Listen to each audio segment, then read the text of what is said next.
அனைவருக்கும் வணக்கம். நீங்கள் நம்ம சேனலுக்கு புதுசுன்னா பக்கத்தில் இருக்கிற பெல் பட்டன் அமைத்தி சப்ஸ்கிரைப் பண்ணிக்கோங்க.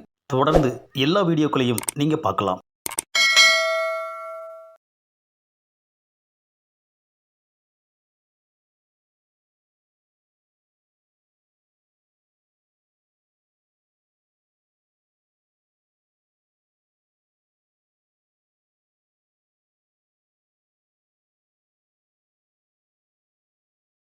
அன்பு பார்வையாளர்களுக்கு வணக்கம்.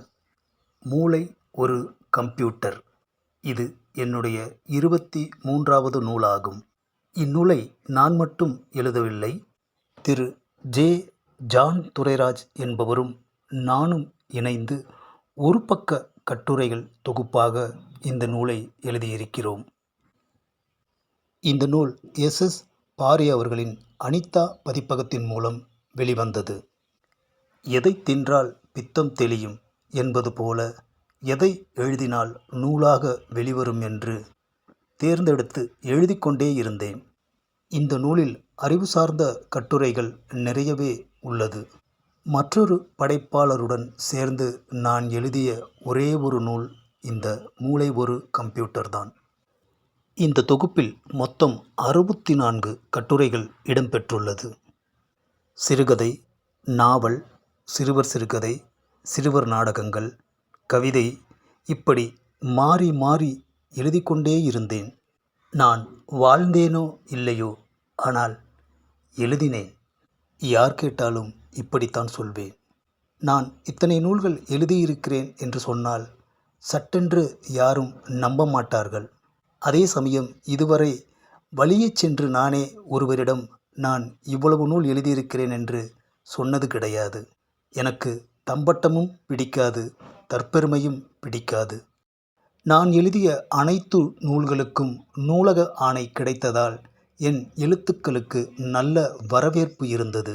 குக்கிராமங்களில் இருந்து கூட எனக்கு கடிதங்கள் வரும்.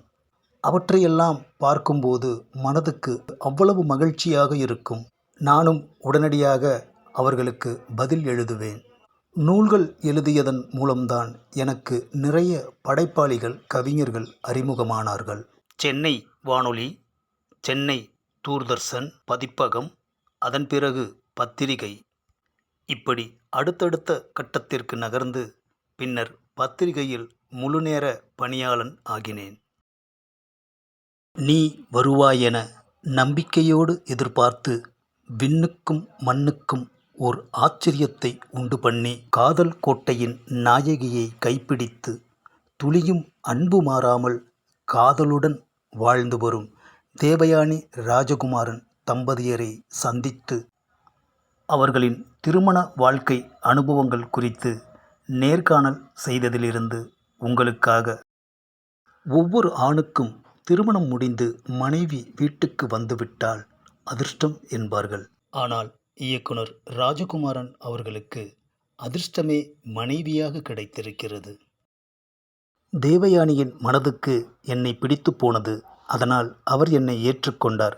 இதில் பொறாமைப்படவோ அவதூறுகளை கிளப்பவோ அவசியமில்லை. கடவுளின் முடிச்சை மனிதர்களால் அவிழ்க்க முடியுமா? நம்மிடமே கேட்டார் ராஜகுமாரன். எங்கள் வாழ்க்கையில் இதுவரை எந்த பிரச்சனையும் கிடையாது. அழகாக நகர்ந்து கொண்டிருக்கிறது. வீட்டில் வேலைக்காரர்கள் இருந்தும் தேவயானிதான் சமைப்பார். சமையலில் அவர் பயங்கர கில்லாடி. எங்களின் திருமணம் ஏப்ரல் 9ஆம் தேதி நடந்தது. இந்த நேர்காணலில் அவர் சொன்ன மிக முக்கியமான ஒரு விஷயம் என்னவென்றால், திருமணத்திற்கு முன்பே நானும் தேவயானியும் திருமணஞ்சேரி கோவிலுக்கு சென்றோம். இந்த கோவிலுக்கு திருமண தோஷம் உள்ளவர்கள் போய் வழிபட்டால் அவர்களுக்கு தோஷம் நீங்கி உடனே திருமணம் நடக்கிறது.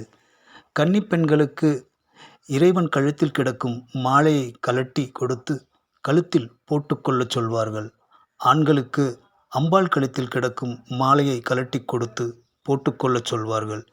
விபூதி குங்குமத்தை 90 நாட்கள் வைத்திருந்து உபயோகிக்க வேண்டும். அந்த 90 நாட்களுக்குள் எந்த தோஷம் இருந்தாலும் அது முழுமையாக நீங்கி திருமணம் நடைபெறுகிறது. எங்களுக்கும் இதேபோல்தான் திருமணம் நடந்தது என்றார் தேவயானி. 25 ஆண்டுகளுக்கு முன் வாழ்க்கை துணை மாத இதழுக்கு பேட்டியளித்த திருமதி தேவயானி அவரது கணவர் ராஜகுமாரன் இருவருக்கும் இந்த பதிவின் மூலம் நன்றியை தெரிவித்துக் கொள்கிறேன். சினிமாவிற்கு கதை சொல்ல வேண்டும் என்று சென்னைக்கு வந்த நான் சினிமா சம்பந்தப்பட்டவர்களிடம் பேட்டி எடுத்தது புதுமையான அனுபவமாக இருந்தது. 2001 நம் இதழுக்காக நாம் நேர்காணல் செய்தபோது திருமதி தேவயானி ராஜகுமாரன் அவர்கள் ஒரு நடிகை.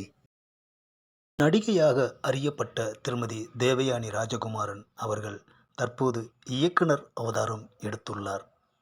இயக்குனர் அவதாரம் எடுத்து அவர் படைத்த கைக்குட்டை ராணி என்கிற குறும்படம் சர்வதேச திரைப்பட விழாவில் விருது பெற்றுள்ளது.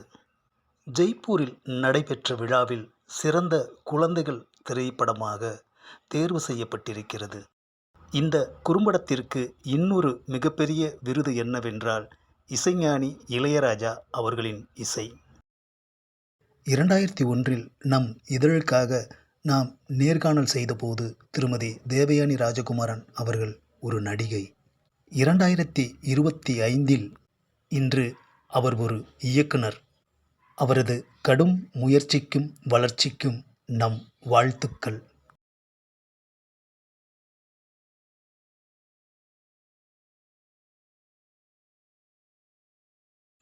இந்த பதிவை லைக் பண்ணுங்கள், ஷேர் பண்ணுங்கள், மறக்காமல் சப்ஸ்கிரைப் பண்ணுங்கள்.